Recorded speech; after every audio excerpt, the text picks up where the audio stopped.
Hai, kembali lagi dalam video baru saya kali ni. So pagi ni saya baru siapkan easy runs selama 50 minit. So hari ni adalah hari kedua dan minggu kedua saya buat base training. So base training saya kali ini hanya diisi dengan easy runs, long runs dan sedikit striding. Striding saya buat lepas easy runs dalam 2 atau 3 kali seminggu. So easy runs dan long runs yang saya buat dalam base training kali ni hanya dilakukan dalam zone heart rate yang rendah atau dalam intensity yang rendah supaya saya dapat rebuild semula aerobic capacity saya setelah saya tidak melakukan aktiviti larian dalam tempoh yang agak lama sebelum ini. Jadi kita start dari bawah balik, kita start dari perkara yang basic dulu, perkara yang mudah dulu sebelum kita beralih ke latihan dan seterusnya. Jadi untuk mengetahui lebih banyak lagi perkara tentang base training dan apa kepentingannya terhadap pelari, mari kita sama-sama tengok video kali ni. So kejap bagi saya cooling down sekejap. So balik rumah nanti kita akan cerita tentang base running. Jom.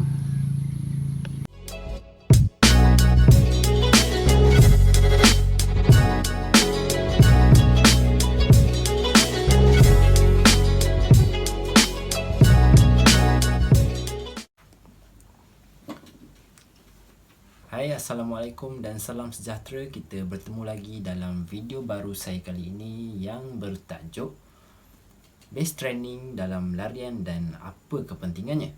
Okey, sebelum tu, pertama sekali saya ingin memohon maaf kerana sudah lama saya tidak membuat perkongsian tentang sukan larian.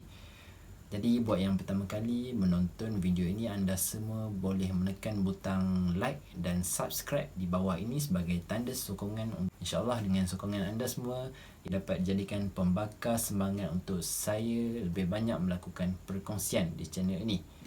Baiklah, tanpa kita buang masa lagi, mari kita mulakan perkongsian dalam video ni. So, adakah anda pernah mencuba melakukan base training sebelum ni? Sebelum anda memulakan musim atau season larian yang baru, ataupun anda terus pergi ke training spesifik yang baru tanpa adanya base training. Jadi apa sebenarnya kepentingan untuk membuat base atau foundation terlebih dahulu sebelum memulakan latihan spesifik ini? Jom saya akan terangkan perkara ini dalam video kali ini. Alright, pertama sekali saya akan menerangkan jawapan bagi soalan yang sering ditanya oleh para pelari. Bilakah masa yang sesuai untuk melakukan base running? First of all, base training in running ini biasa dilakukan oleh pelari-pelari yang sudah lama tidak berlari dan ingin berlari semula, atau pelari yang ingin memulakan semula cycle baru latihan mereka setelah mereka berehat daripada musim race yang panjang sebelumnya. Sebagai contoh, seorang pelari itu menghabiskan satu kitaran latihan untuk perlombaan maraton selama 32 minggu, katakanlah. And then dia mengambil masa beberapa minggu setelah perlombaan untuk berehat sepenuhnya, physically and mentally, tanpa larian untuk reset semula their body and planning for their next goals in running. So, setelah berakhirnya tempoh berehat mereka itu, mereka tidak boleh terus jump in ke latihan yang berat kerana mereka telah meninggalkan aktiviti larian dalam tempoh yang agak lama. Perkara ini dikhawatiri oleh mereka kerana jika mereka terus jump in ke latihan yang berat tanpa membentuk base running terlebih dahulu atau foundation terlebih dahulu, mereka akan terdedah pada risiko kecederaan kerana tiada base yang kuat untuk menampung latihan yang berintensiti tinggi selepas ini. Base training ini juga dapat diibaratkan seperti sebelum anda membina sebuah rumah yang utuh, anda perlu mereka bentuk tapak atau asas atau stump yang solid di bawah rumah itu supaya dapat menampung beban bahagian-bahagian rumah yang lain. Jika tapaknya sudah tidak kuat, bagaimana untuk menampung beban di atas tanah?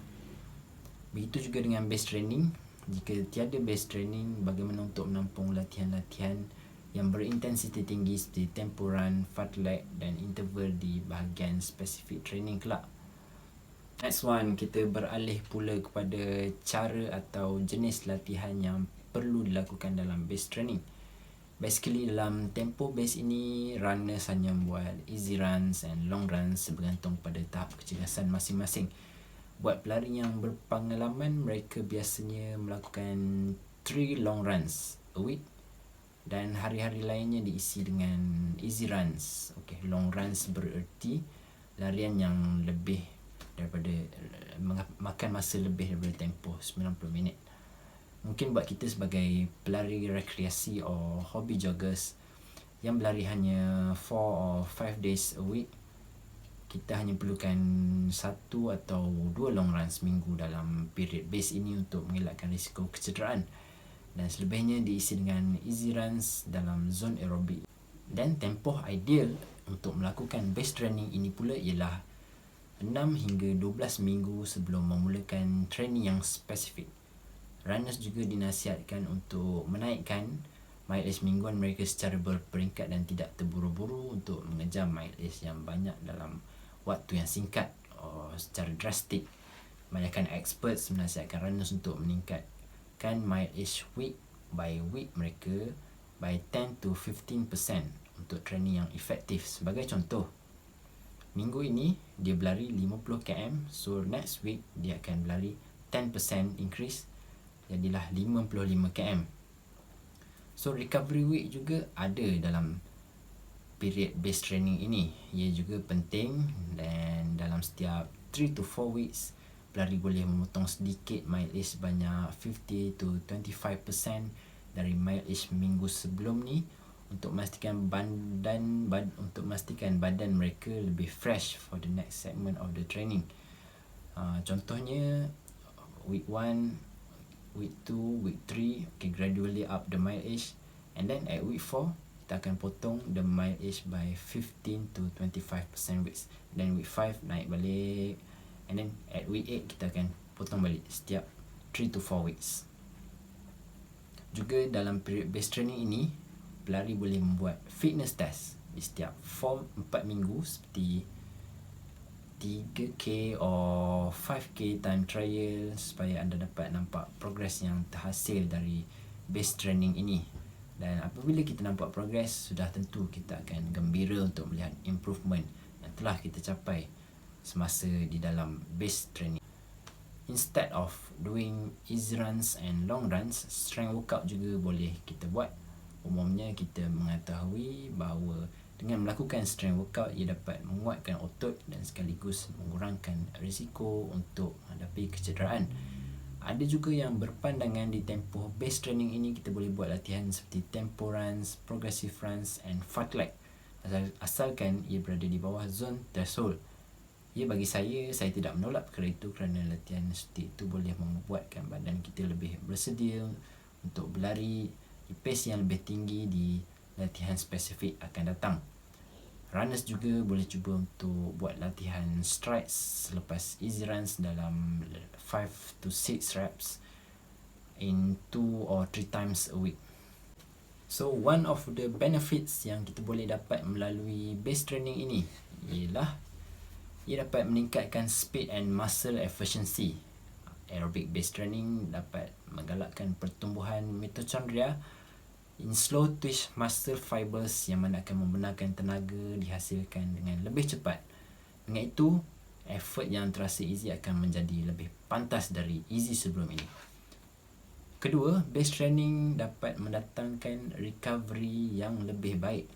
Aerobic base yang besar akan mempercepatkan tempoh recovery kita kerana muscle mampu utilize lactic acid dengan lebih kerap. Ia membolehkan runners untuk tolerate dengan more training load dan mempersiapkan body mereka untuk lebih banyak training yang berintensiti tinggi selepas ini. Last one, base training dapat memperbaik form and running economy. Form larian yang baik dapat mengurangkan braking forces and meningkatkan keseluruhan running economy. So dapat dikonklusikan di sini bahawa lebih tinggi running economy, lebih banyak energi yang boleh diperolehi atlet untuk berlari dengan lebih pantas. terdapat banyak lagi kebaikan dengan memulakan base training terlebih dahulu sebelum masuk ke blok latihan yang lebih spesifik. Ini seperti ingin membina sebuah piramid yang sempurna. Kuat asasnya, maka utuhlah struktur piramid tersebut. So, summary generally dapat kita simpulkan bahawa base training ini adalah sangat penting sebelum kita memulakan latihan spesifik. Benefits dia sangat banyak selain daripada dapat menambahkan persediaan kita sebelum ke latihan spesifik dan mengurangkan risiko kecederaan. Saya juga menghasilkan video ini kerana saya juga sedang berada dalam minggu base training setelah tidak berlari buat sebulan lebih kerana arahan PKPD di kawasan saya yang tidak membenarkan orang awam untuk melakukan aktiviti riadah di luar rumah. Jadi saya harus memulakan gerak langkah saya semula untuk menuju ke fitness asal sebelum ini dari bawah semula. Perkara ini mungkin akan mengambil masa, tapi apa yang perlu buat, kita perlu sabar, trust the process and enjoy the progress. Hasilnya pasti akan dituai satu hari nanti. Jadi itu saja perkongsian saya untuk video kali ini. Jika anda mempunyai apa-apa pandangan lain, anda boleh kongsikan di bahagian komen di bawah.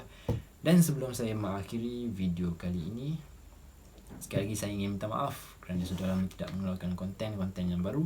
InsyaAllah selepas ini saya akan usahakan untuk memperbanyakkan konten-konten di channel ini. Terima kasih kerana menyokong usaha saya. Jika anda rasa video ini menarik dan mendatangkan manfaat kepada anda, bolehlah menekan butang like di bawah dan jangan lupa untuk share buat rakan-rakan larian anda di luar sana. Sekian dari saya. Assalamualaikum.